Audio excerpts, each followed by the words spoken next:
Mini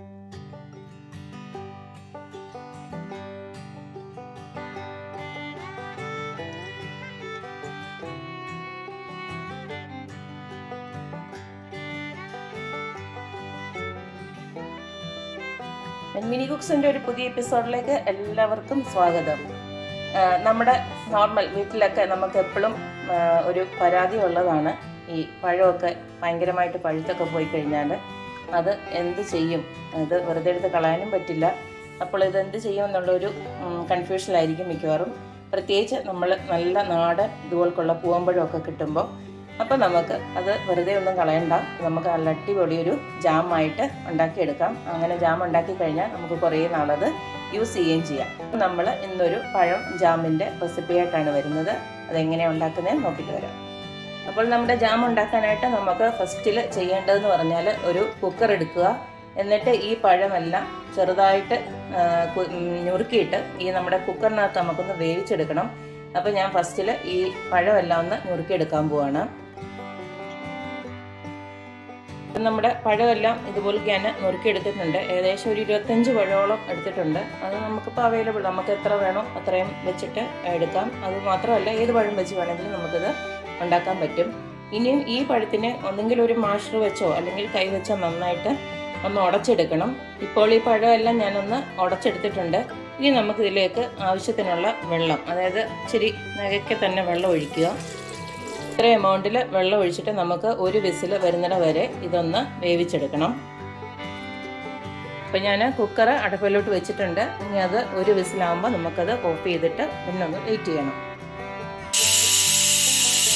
pressure കുക്കറിൽ ഇപ്പം ഒരു വിസിൽ വന്നിട്ടുണ്ട്. അപ്പോൾ നമുക്കിനി സ്റ്റൗ ഓഫ് ചെയ്യാം. നമ്മുടെ കുക്കറിൽ വേവിച്ചെടുത്ത പഴം ഈ ഒരു പരുവായിട്ട് കിട്ടിയിട്ടുണ്ട്. ഇത് വേണമെന്ന് വെച്ച് കഴിഞ്ഞാൽ നമുക്ക് ഒന്നുകൊണ്ട് ഒന്ന് അതുപോൽക്കൊന്ന് ഇതാക്കി ഒന്ന് ഞെക്കി ഉടച്ചിട്ട് പിന്നെ മാക്സിമം നമുക്കിത് അരിച്ചാണ് എടുക്കേണ്ടത്. ഈ പഴം നമുക്ക് ആവശ്യമില്ല, അതിൻ്റെ നീര് മാത്രം മതി. അപ്പോൾ ഇനി നമുക്കൊന്ന് അരിച്ചെടുക്കാം.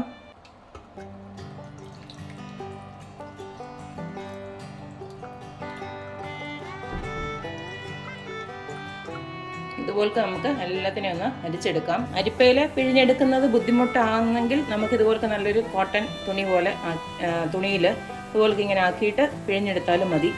അപ്പോൾ നമ്മുടെ ജാം ഉണ്ടാക്കാനായിട്ട് പഴത്തിൻ്റെ നീരെല്ലാം ഇതുപോലത്തെ അരിച്ചെടുത്ത് ഇത്രയുണ്ട്. ഇനി നമുക്ക് ഇതിലേക്ക് കുറച്ച് സാധനങ്ങൾ ചേർക്കാനുണ്ട്.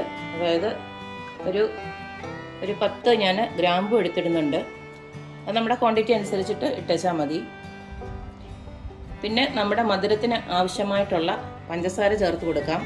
ഇതിപ്പം ഓൾറെഡി നമ്മുടെ പഴത്തിന് നല്ല മധുരമുണ്ട്. അപ്പം അതനുസരിച്ചിട്ട് മധുരം ഒത്തിരി വേണ്ടാത്തവർക്ക് അതനുസരിച്ച് മധുരം ഇട്ട് കൊടുത്താൽ മതി. ഞാനിപ്പോൾ കുറച്ച് പഞ്ചസാര ആഡ് ചെയ്യുവാണ്. ഇനി അടുത്തതിലേക്ക് നമുക്ക് ഒരു നാരങ്ങയുടെ നീരോടൊന്ന് ഒഴിച്ചു കൊടുക്കാം. ഇനി പഞ്ചസാരയും ഇതെല്ലാം ഒന്ന് അലിയിപ്പിച്ചെടുക്കുക, ഒന്ന് ഇളക്കിയിട്ട്. പിന്നെ ഇത് അങ്ങ് കൂടെ നിന്ന് ഇളക്കേണ്ട കാര്യമൊന്നുമില്ല.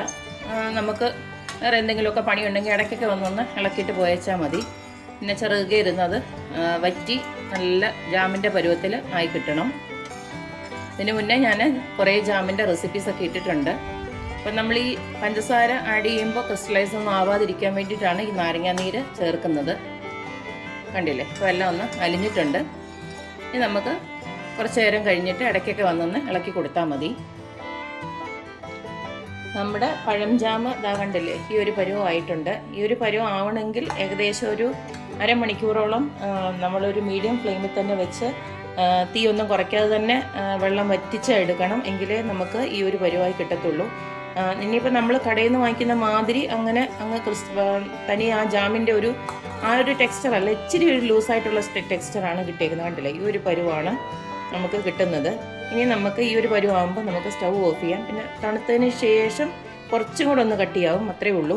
എന്നാലും നമ്മൾ ആ ഒരു കട്ടിയുള്ള ഒരു ടെക്സ്ചർ നമുക്ക് കിട്ടത്തില്ല ഇങ്ങനെ പഴം നമ്മുടെ വീട്ടിലുണ്ടാക്കുന്ന ജാമാകുമ്പോൾ. നമ്മൾ കടയിൽ നിന്നൊക്കെ വാങ്ങിക്കുമ്പോൾ ഉള്ള കൺസിസ്റ്റൻസി ഇതിനെക്കാട്ടി ഇത്തിരി കൂടെ ഒന്ന് കട്ടിയാണ്. അപ്പം നമുക്ക് ഈ ഒരു രീതിയിലാകുമ്പോൾ തന്നെ നമുക്ക് സ്റ്റൗ ഓഫ് ചെയ്യാം. പിന്നെ നമ്മൾ ഇതിനകത്ത് കുറച്ച് ഗ്രാമ്പൊക്കെ ഇട്ടിരുന്നല്ലോ, അതൊക്കെ വേണമെങ്കിൽ നമുക്ക് എടുത്തു മാറ്റാം. അതിന് ശേഷം നമുക്കൊരു കുപ്പിയിലോ എല്ലാം ഇത് സ്റ്റോർ ചെയ്ത് വെക്കാം. ഇപ്പം ഞാൻ സ്റ്റൗ ഓഫ് ചെയ്തിട്ടുണ്ട്. നമ്മൾ ഇതിനകത്ത് ഒരു എക്സ്ട്രാ കളർ ഒന്നും ഒഴിച്ചു കൊടുത്തിട്ടില്ല. ദാ കണ്ടില്ലേ, എന്നിട്ട് പോലും ദാ ഈ ഒരു കളറ് കിട്ടിയിട്ടുണ്ട്. അത് നമ്മുടെ ആ ഷുഗർ കാരമലൈസ് ചെയ്തതിൻ്റെയും ആ പഴത്തിൻ്റെയോടെ മിക്സ്ചർ വന്നപ്പോൾ ഉള്ള ഒറിജിനൽ കളർ തന്നെയാണിത്. അത് നമ്മൾ ഉണ്ടാക്കുമ്പോൾ നമുക്ക് മനസ്സിലാവും നമ്മളൊരു കളറും ചേർക്കാതെ തന്നെ ഈ ഒരു കളറിൽ നമുക്ക് ആ ജാം ഉണ്ടാക്കിയെടുക്കാൻ പറ്റുമെന്നുള്ളത്. നമ്മുടെ ജാമിൻ്റെ സെക്കൻഡ് മെത്തേഡാണ് ഞാൻ കാണിക്കുന്നത്. അതായത് ഈസി ആയിട്ടുള്ള മെത്തേഡ്. അതായത് ഇതുപോലൊരു ജാറിൽ നമുക്ക് അത്യാവശ്യം നല്ല പഴുത്ത പഴങ്ങൾ തന്നെ ഇതുപോലത്തെ ഒന്ന് തൊലിയൊക്കെ കളഞ്ഞിട്ട് ഇതുപോലത്തെ മിക്സിയുടെ ജാറിലോട്ട് നാക്കി വെക്കുക. കണ്ടില്ലേ, നമുക്ക് ഇഷ്ടമുള്ള അത്രയും ക്വാണ്ടിറ്റി എടുക്കാം. ഇതിപ്പോൾ ഞാൻ ഓൾറെഡി നമ്മുടെ ജാം ഓൾറെഡി ഉണ്ടാക്കി കഴിഞ്ഞു. അതുകൊണ്ട് നിങ്ങളെ കാണിക്കാനുള്ള സിമ്പിൾ മെത്തേഡ് കാണിക്കാൻ വേണ്ടി മാത്രം ഞാനിപ്പോൾ കുറച്ച് പഴം എടുത്തിട്ട് കാണിക്കുകയാണ്. അതുകൊണ്ടാണ് ഞാൻ ചെറിയ ജാർ എടുത്തത്.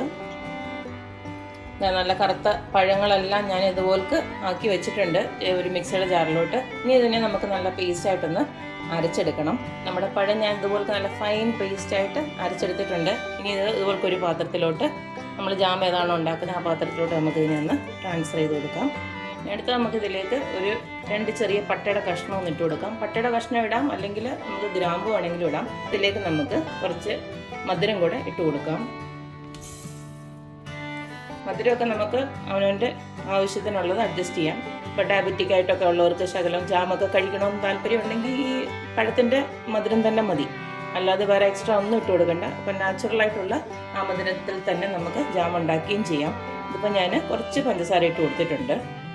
ഇപ്പം നമ്മുടെ അരച്ചതെല്ലാം ഞാൻ സ്റ്റൗവിലോട്ടൊന്ന് മാറ്റിയിട്ടുണ്ട്. ആദ്യം നല്ല ഫ്ലെയിമിൽ തന്നെ ഇതൊന്ന് ആവട്ടെ. കണ്ടില്ലേ, ഇതിങ്ങനെ പഞ്ചസാരയെല്ലാം ഇതിനകത്ത് അരിഞ്ഞ് കുറച്ചൊന്ന് ഇതായി വരണം, കുറുകി വരണം. ഞാൻ 2 മെത്തേഡിലും ട്രൈ ചെയ്തു. എനിക്ക് ഈ മെത്തേഡാണ് കുറച്ച് ഈസി ആയിട്ട് തോന്നിയത്. മറ്റേത് കുറച്ചൊരു പണിയുള്ള പോലെ എനിക്ക് തോന്നി. അപ്പം നിങ്ങൾക്ക് ഇഷ്ടമുള്ള മെത്തേഡ് നിങ്ങൾക്ക് തിരഞ്ഞെടുക്കാം. അപ്പോൾ ഇതിലേക്ക് കുറച്ച് നാരങ്ങ നീര്, അതായത് ഒരു നാരങ്ങയുടെ നീര് നമ്മൾ കുരുവൊക്കെ കളഞ്ഞിട്ട് അങ്ങോട്ടൊന്ന് ഒഴിച്ചു കൊടുക്കാം. നമ്മുടെ ജാമ ഇളക്കിതാ ഈ ഒരു പരുവാക്കിയിട്ടുണ്ട്. കണ്ടില്ലേ, ഇതിപ്പോൾ ഒരു 10 മിനിറ്റ് കൊണ്ട് തന്നെ ഇതായി കിട്ടി. ഇതിൻ്റെ ഒരു കാര്യം എന്ന് പറഞ്ഞു കഴിഞ്ഞാൽ നമ്മൾ ഇത് ഇടയ്ക്കിടയ്ക്ക് ഇളക്കിക്കൊണ്ടിരിക്കണം, കൈവിടാതെ തന്നെ ഇളക്കിക്കൊണ്ടിരിക്കണം, അല്ലെങ്കിൽ അടിക്ക് പറ്റും.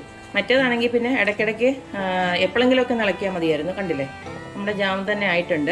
പിന്നെ ഇത് മറ്റേൻ്റെ അത്രയും ഒരു കളർ കിട്ടിയിട്ടില്ല.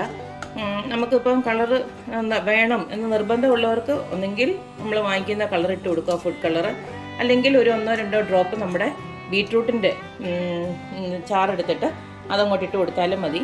അത് നമുക്കാകുമ്പോൾ അതിന് കുഴപ്പമൊന്നുമില്ലല്ലോ. നമ്മുടെ മക്കളൊക്കെ കഴിക്കുവാണെങ്കിലും ബീട്രൂട്ട് ആണെങ്കിലും കുഴപ്പമൊന്നുമില്ല. അപ്പം അങ്ങനെ ജാമിന് കളർ വേണമെന്നുള്ളവർക്ക് അങ്ങനെ വേണമെങ്കിലും കളറാക്കാവുന്നതാണ്. ഇതിപ്പോൾ ഞാൻ എക്സ്ട്രാ കളറൊന്നും ഇട്ടിട്ടില്ല.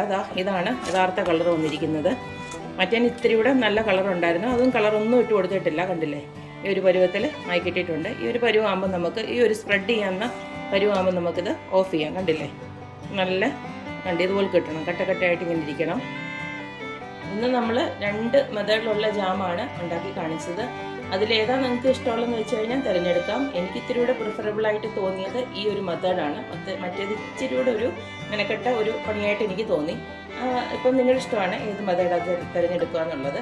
എന്തായാലും ഇതുപോലത്തെ പഴമൊക്കെ അധികം വരുന്ന സമയത്ത് ഇതുപോലത്തെ നമ്മുടെ ഹോം മെയ്ഡ് ജാം ഉണ്ടാക്കി വെച്ച് കഴിഞ്ഞാൽ കുട്ടികളൊക്കെ 4 മണിക്ക് സ്കൂളിൽ നിന്നൊക്കെ വിശന്ന് വരുമ്പോൾ ഒരു ബ്രെഡിനകത്ത് നമുക്ക് തേച്ച് കൊടുത്തു കഴിഞ്ഞാൽ ഹെൽത്തി ആയിട്ട് തന്നെ കൊടുക്കാൻ പറ്റും. അപ്പോൾ എപ്പോഴും പറയുന്ന പോലെ തന്നെ എൻ്റെ റെസിപ്പീസ് ഇഷ്ടമുള്ള എല്ലാവരും please like, share and subscribe. അപ്പോൾ ഇനി ഒരു അടിപൊളി വീഡിയോ ആയിട്ട് വരുന്നതുവരേക്കും ബൈ.